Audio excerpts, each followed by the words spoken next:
Մարմարիկ գետը այս օրերին խլացրել է գյուղի աղմուկը, չկա ծիծաղ, չկա խաղ։ 4 օր է գետում բոլորը փնտրում են Տիգրանին։ Մայիսի 9-ին փոքրիկը կդառնա 2 տարեկան, ծնողները հույս ունեն մինչև տարեդարձի օրը կգտնվի տղան։ Տատիկը պատմում է, շատ ակտիվ ու աշխույժ երեխա է, շուտ է սկսել քայլել, արդեն նույնիսկ վազվզում է։ Տան բակից է անհետացել Տիգրանը, ծնողները վերջին անգամ երեխային տեսել են խաղալիս։ Փրկարարները, ոստիկաններն ու կամավորները շարունակում են որոնումները, տարածքը բարդ է ասում են, գետը վարար։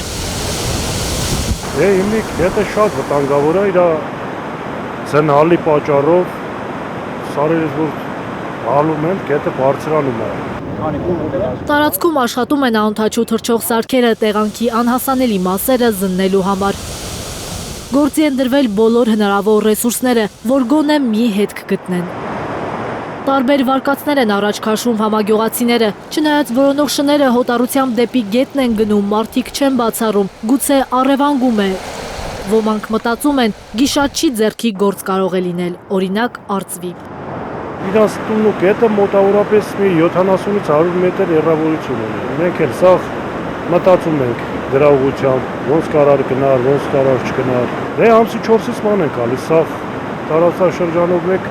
ման են գալի։ Մեր գյուղը սաղ կանգնած են, կողի գյուղերից սաղ կանգնած են, սաղ էլ ցավում են։ Հոգեբաններ են այցելել ընտանիքին, զրուցել Տիգրանի քրոջ Գոհարի հետ։ Խաղացել են աղջկա հետ, շրջել գետի ափին, Գոհարը պատմել է եղբոր մասին։ Քույրիկի հետ խաղերի եւ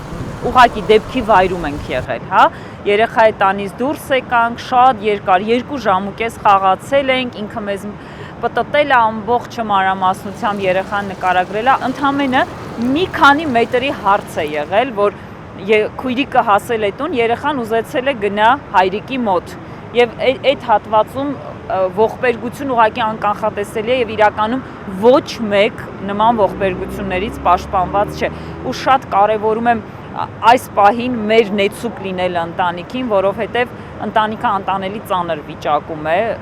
այս կորուստը չափ չունի, այս կորուստը սահման չունի։ Գետը դեռ չի բացում իր գաղտնիքը։